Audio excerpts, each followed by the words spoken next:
Salut tout le monde, c'est Aizen. Aujourd'hui je suis content de vous retrouver sur ma petite série sur Fallout, hein. On s'est arrêté ici à la fin de la bruit, sauf que en fait j'ai eu un petit problème. Donc j'avais préparé mon épisode 2, et en fait il y a eu un gros bug sur l'ordinateur, du coup en fait j'avais enregistré en direct, et la vidéo est parue en accéléré au rendu. Du coup le commentaire elle est pas du tout avec, donc je me suis retrouvé bien embêté, donc veuillez m'excuser si les quêtes ou il paraît que le jeu est avancé ou voilà. Donc je m'excuse, j'essaierai d'éviter ce genre d'erreur à la suite. Donc là on passe vite fait dans une petite ville avant d'aller à Megaton, Spring Valley, ville détruite, post-apocalyptique. On va dire, bon, bah c'est Fallout, hein, on va pas chercher une ville avec des petits buissons, des fleurs, des gens qui tournent la pelouse, c'est mort, ça c'est fini. Donc voilà, ça c'est fait, étant dit, on va dire, on va se rendre à Megaton qui se trouve là-bas, voilà, vous apercevez. Donc si dans le jeu, il y a un truc qui est sympa, si vous pouvez jouer en troisième et première personne. Donc là en troisième personne à l'occurrence, voilà, vous pouvez jouer en troisième personne pour tous les amateurs de Gears of War ou de Ghost Recon ou de Resident Evil, hein. Chacun y trouve son compte. Parce que si les gens ont plus l'habitude de jouer à un Resident Evil ou un Ghost Recon, je vous dis que c'est beaucoup plus sympa de jouer comme ça, plutôt que de vous ramener en FPS pour ceux qui n'ont pas du tout l'habitude. Voilà, ou alors le contraire, pour tous ceux qui ont l'habitude de jouer en FPS, ils jouent en manière FPS quoi, y a pas de souci. Donc voilà, on va se rendre à Megaton. Donc la petite anecdote sur Megaton, c'est très simple, hein. La ville a été construite autour d'une bombe nucléaire qui se nommait Megaton. Oula, j'entends les tirs. 360. Mais non, il est mort. Par contre, on va prendre son flingue, parce que c'est toujours utile pour réparer. Voilà, l'armure. Les munitions, et j'oublie un truc important, le whisky. Voilà. On va pouvoir rentrer dans la ville. Donc voilà. Je voulais vous dire aussi, je sais pas si vous apercevez, mais il y a une atmosphère un petit peu désertique autour de moi, autour de... Vous l'avez vu, hein, cette atmosphère un petit peu désertique, je me répète, un petit peu dévastée quoi, en gros. Et vous avez cette petite lueur orangeâtre. Orangeâtre, oula. Je vais sortir mon petit Robert ou mon Becherel là, parce que je crois que j'ai dit un mot qui n'existait pas. Enfin bref, on va faire avec. Donc voilà, on va essayer de crocheter une porte. Ne faites pas ça chez vous, on ne rentre pas chez les gens en crochetant les portes. De toute façon, je peux pas sans moyen. On va descendre, magique. 360 pour descendre les marches, incroyable. Donc là, on va descendre en bas. On va aller parler au maire de la ville. Voilà, qui ressemble à Joe Wilfried Tsonga. Le voilà. Ou quoi qu'il ressemble à Trivette dans Walker Texas Ranger. J'ai Ou l'œil les deux. sur vous. Ou une fusion Pas de des deux, je bêtises, pense. d'accord? Enfin bref, je reviens sur ma petite théorie là. Donc voilà, vous avez vu cette petite atmosphère un petit peu désertique, orangeâtre et tout. Et ben quand vous vous ramenez dans les ruines de Washington, eh bien, c'est plus cette petite... Pourquoi je dis petite à chaque fois? Je joue à petitiser les mots. Enfin bref, en fait, voilà, donc vous avez cette atmosphère bleuâtre par contre à Washington. Du coup, ça vous donne une atmosphère un peu plus froide, du coup. Parce que bon, c'est des ruines d'immeubles, c'est un peu de tout ça, quoi. Vous vous apercevrez quand j'irai à Washington. Donc voilà, donc Maura Brown, hein, la marchande de la ville.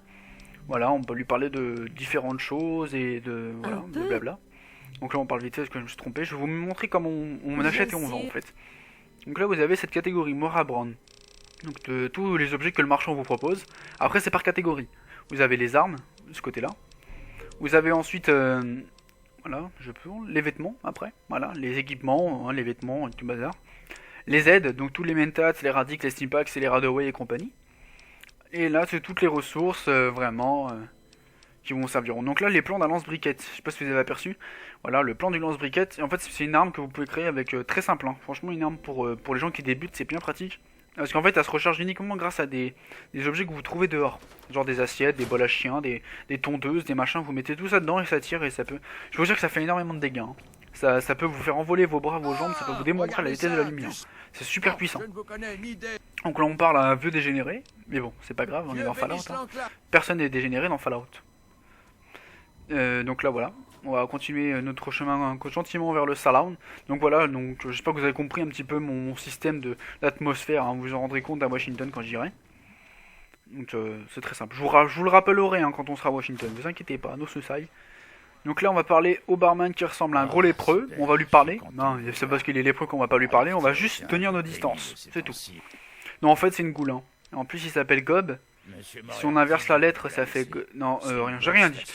Donc voilà, on va lui parler vite fait. Donc oui, une goule en fait, c'est les gens qui ont été exposés à trop de radiation et du coup ben ils en sont pas morts. Donc du coup ils ressemblent à des lépreux. Sympathique. si vous avez le choix. Soit vous ressemblez à ça, soit vous crevez. Choisissez après. Ouais. Donc là, la prostituée du bar. Donc voilà, Pourtant, ma chambre et compagnie te tiendront La chambre et la 120 compagnie capsules te d'avance. coûteront 120 Petit capsules. mignon. Non, pas de D'accord. capsule. Je suis un prude. Donc là, on va parler à Jericho. Tiens, voilà, Jericho. Lui, c'est votre premier compagnon si vous avez le karma nécessaire. Donc en fait, le karma, qu'est-ce que c'est? C'est une sorte d'alignement qui pèse vos actions en fait. Parce que chaque action dans le jeu, enfin pas chaque action, mais certaines actions vous feront gagner du karma ou pas. Ça me manque. Genre si par exemple vous avez, imaginons, je dis n'importe quoi, mais imaginons que vous avez l'occasion de sauver quelqu'un. Si vous sauvez la personne, vous allez gagner du karma plutôt positif. Mais si vous, par exemple, vous tuez la personne, bah, vous aurez un karma plutôt négatif. Et après, c'est pas une question, ouais, c'est bien d'avoir un karma positif ou pas. Parce qu'en fait, le karma négatif vous acquérera pas mal de partenaires malsains, et le contraire après. Parce que, un exemple, je sais pas si vous savez ce que c'est la confrérie de l'acier. La confrérie de l'acier, c'est les personnages en armure assistée là, que vous apercevez au début de mon introduction de l'épisode 1. Donc c'est la confrérie de l'acier, hein, vous verrez en détail plus tard. Et en fait, ceux-là, bah, ils sont plutôt du côté de la justice, ils protègent les terres désolées, Washington et tout. Donc du coup, il y a une partenaire qui veut venir avec vous. Donc forcément, si vous êtes méchant, bah, elle va pas venir avec vous, parce que si elle se fait chier à sauver la justice et tout le bazar, elle va pas venir avec vous. Hein. Donc voilà. Ceci étant dit, on va sortir dehors. Mais par contre, je me souviens bien, il y avait un partenaire que j'aimais beaucoup, c'était vers la fin du jeu. C'était un super mutant vraiment avancé. Donc un super mutant, vous verrez ce que c'est dans un épisode plus tard, à mon avis. Parce que là, il n'y en a pas. Mais un super mutant, c'est des gros, on va dire, des gros ogres rouges, d'accord, je confonds les couleurs, c'est magnifique. Des gros ogres jaunes, pardon. Et en fait, le mec est super fort, il a une tourelle automatique laser, il vous dégomme les hélicos de l'enclave, c'est un truc de malade, donc vous verrez. Si je vais jusque là dans la série, donc normalement il n'y a pas de souci. Hein. Donc là voilà, un cinglé qui prie une bombe atomique, on aura tout vu. Hein. Là le mec il va se dire, qu'est-ce qu'il est cinglé, oh là là là là. Regardez, regarde, oh qu'est-ce qu'il est fou cet enfant. Qu'est-ce qu'il est cinglé. Alors lui il doit se dire, faut que je m'achète une corde pour me pendre, je vais me tirer une balle dans le crâne, et lui bah on va laisser crever dans les radiations. Donc voilà, on va continuer. On va quitter la ville Megaton. Voilà, on dit au revoir à Joe Wilfried, qui a perdu d'ailleurs au tennis. Et on va sortir de la ville. Donc là, je sais pas pourquoi j'allais par là. C'était le vieux cinglé de tout à l'heure. On va continuer gentiment. On va quitter la ville. Et on va se mettre en exploration des terres extérieures avant d'aller à Galaxy News Radio. Enfin, en fait, je vous explique un peu le topo. En fait, je vais sauter un petit peu l'histoire, parce qu'en fait, je vous explique pourquoi. En fait, pour retrouver votre père, il faut aller à Galaxy News Radio. Donc en fait, vous rencontrez le mec de la radio, il va vous demander, si vous avez un mauvais discours, il va vous demander de faire une quête. Donc une quête qui, oula, il y a du chien, il y a du tir. Donc non, j'ai pas buté le marchand. Donc en fait, il va vous proposer une quête qui est tout simple en fait. Il va vous demander de rallumer sa station radio en passant en plein milieu d'ici. Et la dernière fois que j'ai voulu faire cette quête là, il m'a fermé la porte au nez, du coup je pouvais plus avancer. Donc je suis bien tenté de le faire, mais bon, ça va rallonger l'histoire et je préfère aller directement à Rivet City. Donc une ville en plein Washington, en fait c'est un porte-avions. Et ce sera beaucoup plus intéressant, on avancera beaucoup plus dans l'histoire et je pourrai vous montrer beaucoup plus de choses, sachant que je voudrais mettre dans les vidéos les extensions quand même, qui sera beaucoup plus sympa. Donc là une ville Megaton extérieure. Donc voilà, parce que j'ai téléchargé les 5 extensions. Hein. Donc oui, l'extension pour continuer le jeu, c'est Broken Steel. Hein. Donc voilà, pour toute information. C'est Broken Steel pour continuer. D'ailleurs, dans ma partie, je peux aller jusqu'au niveau 30. Normalement, c'est niveau 20. Donc voilà, une mouche bouffie. Donc on va la shooter de loin. Mais non, ça rentre pas. Bam, bam. Hit marker Call of Duty. Non, même pas. Voilà, elle crève, on recharge pour plus de sécurité. Donc là, on va continuer à travers les rochers et la merdasse qu'il y a par terre. Voilà, magnifique. Voilà. Ouf, je me suis bouffé des ronces là, ça m'a calmé. Donc là il y a un rat taupe. Voilà, on l'élimine, ça c'est fait. Terminé. On va continuer, voilà, donc je vous fais montrer un petit peu le décor. Hein. Donc là on va s'arrêter plus loin, là-bas au centre commercial qui est devant moi. Et après on reprendra plus tard. Donc vous me laissez un commentaire si vous voulez que je saute l'histoire ou vraiment que j'aille en détail à Galaxy News Radio. Personnellement ça va rallonger le truc et ça vaut pas tellement le coup. Alors que si je vais directement à Rivet City, on aura les quêtes pour aller voir des super mutants par ailleurs. Et ce sera beaucoup plus sympa.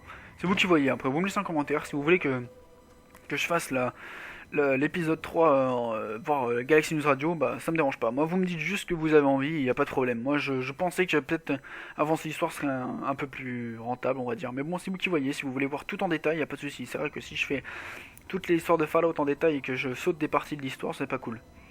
Donc voilà, donc j'espère que cet épisode vous aura plu et que bah, vous attendrez l'épisode 3 avec impatience. Hein. Moi, j'aime bien cette série, j'aime bien le jeu, je connais bien le jeu, ça me dérange pas d'en parler.